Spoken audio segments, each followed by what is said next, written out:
Hey everyone, Jason here, digital marketing consultant, and in this YouTube growth guide, we're going to go through 5 actual strategies you can use to actually accelerate the growth of your channel, actual practical things you can do right now. And when you stick around to the end, I'll go through 3 big mistakes that I see a lot of new creators make and some that we made that can actually hurt the growth of your channel. So timestamps below. Let's jump into the very first thing you can do to get more views, more engagements, more likes, and maybe even more dislikes. Engagement, right? And that's going to be clickbait. Now, when I bring this up, I always get a lot of pushback because small channels and new creators alike, and myself included, feel kind of weird about creating videos intentionally for the sake of being clickbaity. And the reality is clickbait actually works. Now, all clickbait is, for our definition purposes here, is creating enough curiosity in your ideal viewer's mind so that they actually click on your thumbnail, they click on your headline. So when we're talking about clickbait here, we're creating curiosity. And so that's what you want to focus on with your titles and your thumbnails. Now, as long as, and I know this is going to get a lot of hate in the comments, but as long as you can deliver about on 80% of whatever your big claim or whatever your clickbait thumbnail or title is, you can probably get away with it. And I know that just like me, you can think of a couple videos where you clicked on the thumbnail and you go, well, that kind of delivered on what I thought I was going to get, but not really. But the point is, it got me to watch, and it most likely got you to watch. Now, will you get some negative comments? Absolutely. Will you get some dislikes? Absolutely. But that's engagement, and for the most part, from what we've seen from data, the YouTube algorithm doesn't really seem to care if it's positive engagement or negative engagement. Now, I would ideally go through some examples that I've seen that I think are good uses of clickbait and bad uses of clickbait. However, I'm not really interested in starting beef with any other YouTubers, so I'm just going to go ahead and use some of our clickbaity example thumbnails as so you can see kind of where we've drawn the line between something that's too clickbaity and something that I think that is okay and acceptable. So you can always make your own decision. The first example we have here is another video that we did a couple years ago, 1,000 subscribers in 1 month. It was a video very similar to this one.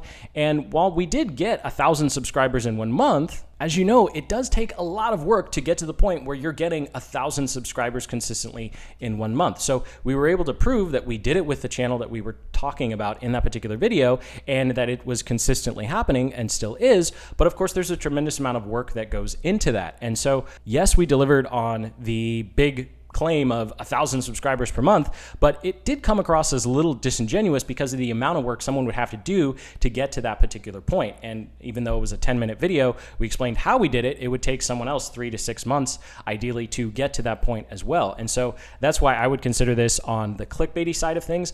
But during our split testing, this thumbnail got way more clicks and way more engagement than simply just saying how to grow a YouTube channel more fast or more quick. Oh my gosh, how to grow a YouTube channel more quickly. Now, the other types of kind of clickbaitiness that I think works really well is, of course, talking about other companies or YouTubers in your niche or industry.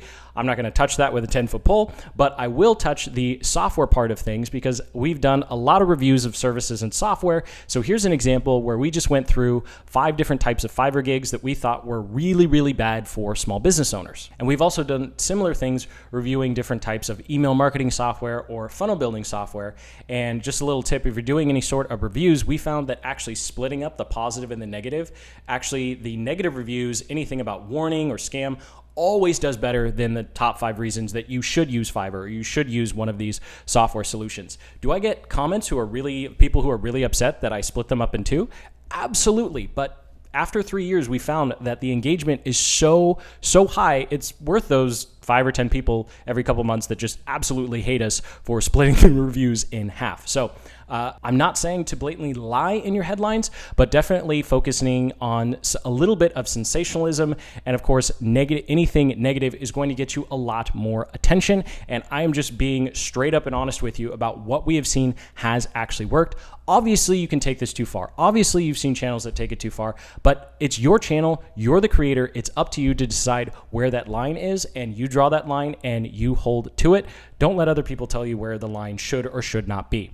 So now let's go ahead and move on to something a little less controversial, and that's just going to be consistency. So something that has been monumental in keeping momentum with our channels is making sure that we stay consistently posting. And This is for two main reasons. So the first reason has to do with your skill as a creator or presenter. If you're the one actually on camera, or maybe you're just behind a laptop the whole time and you don't actually have to show your face. We do have some channels like that as well. And whatever type of channel you're working on, you want to focus on posting at least 3 times a week. We found that is a good rhythm to be in because number one, you're going to get a whole lot better with just creating content, and that forces you to actually come up with some content ideas that you normally wouldn't do, or you aren't really all that interested in. As an example, some of those clickbait examples earlier, none of those videos would have been created if we hadn't committed to posting 3 to, I think at the time we had to post 5 videos a week because we were doing a challenge and we were just running out of content. There was only so many Google ads, YouTube ads, and Facebook ads tutorials I could do before I was just repeating myself over and over and over again. And so we started branching out and looking at other ideas of types of content we could post. So it does force you outside of your comfort zone. We'll get to content pillars in a bit so you don't get too far outside of your particular type of content. But number 2, it's going to actually help with your channel growth. We found that even if your views are only a couple hundred, or maybe it's just 5 or 10 views per video, there is a significant difference in how the algorithm treats your channel as a whole when you are posting more content. And so that's just something we've seen with multiple channels, and even a channel like this one, as of the posting, I think it's about at 90,000 or something, we can see a difference when we're posting 1 video a week versus 3 versus 5. So consistency is important. And of course, you can go ahead and post on your other social accounts the days you're not posting on YouTube. Of course, we'll go through how that really doesn't affect YouTube growth much at all. But let's go ahead and go into number 3. If you're getting some value, go ahead and hit that like button, comment below with any of your channel growth questions. And now it's time to talk about ranking, which is something a lot of big YouTubers don't seem to have to worry about anymore. And so when I watch other videos about how to grow a channel, ranking seems to be something that just is thrown to the wayside. But when it comes to YouTube, it's still just as much a search engine as it is a social platform. So you have 2 different ways of getting your videos noticed. So when it comes to getting into suggested, the whole clickbait, building curiosity, getting a really high click-through rate, that's going to help with suggested. But when it comes to the rest of your content and how you can actually compete when you're only getting a couple views or a couple hundred views when you're just posting your videos, is going after keywords. Now, we could spend an entire video on this. So all I recommend you do, and this is exactly what I do once a year for this channel, and other people do it for our other channels, is go to YouTube and type in a search as if you were your ideal viewer looking for a review, a tutorial, a how-to, or a how-to guide. So those are the 3 that I like going with. And so just type in how to, carve a pumpkin or something like that. And then all of those suggestions are video ideas. So you can go ahead and click on one of those, see the different types of videos, and ask yourself, the type of viewer I want, are they watching those videos? And if the answer is yes, then go ahead and make your own version and focus on trying to rank for that keyword. All you need to do is include the search phrase in your headline, and then include it at least 3 or 4 times in your description. And your description should be at least 3 to 500 words. So as an example here, we could go to YouTube, and I do a lot of digital marketing videos, so I could type in digital marketing.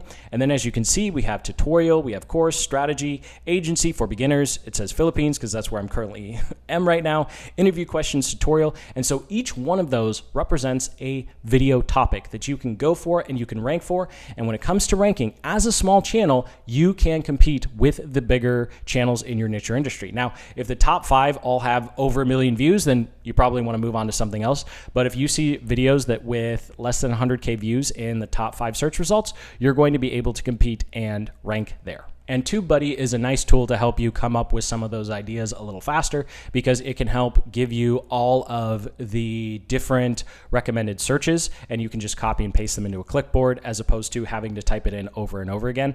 Although with the search data recommendations that they have, that is an internal calculation. So YouTube never actually tells you how many searches a keyword gets. So let's go ahead and go on to discovery ads. So when it comes to discovery ads, this is not a magic bullet. This is not something where you just put in $500 or $1,000 and you're going to see thousands of subscribers back. So take this with a grain of salt, please.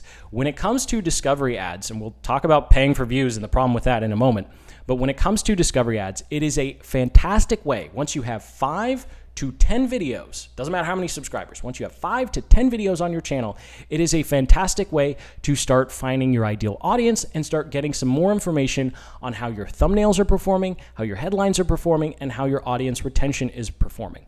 Now, before we go a step further, because I'll link up in the cards in the description to a really deep dive video on how to set this all up inside of Google Ads, so we won't waste our time right now, is whenever you look at YouTube ads, please, please, please do not promote any of your current uploads because it will kill them. It will absolutely destroy them. This is something that killed literally 20 or 30 videos on this particular channel alone. So here's what I mean by that. If we take a look at this particular chart from this channel's Creator Studio, you can see that the average watch time for suggested and browse features is about 5 minutes. And all the way on the other side of the chart, we see 1 minute and 15 seconds for discovery ads. And this video is not alone.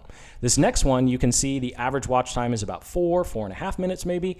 And then we look at YouTube advertising all the way at the end at 50 seconds. So your YouTube ad views, no matter what type you're doing, are going to be a whole lot less than what the algorithm gives you. And that's just because the algorithm is a whole lot better than we are at figuring out who actually wants to watch our video, right? The algorithm is a big black box that has tons of data and it knows who to show our videos to. And so with discovery ads, we are essentially stepping to the front of the line.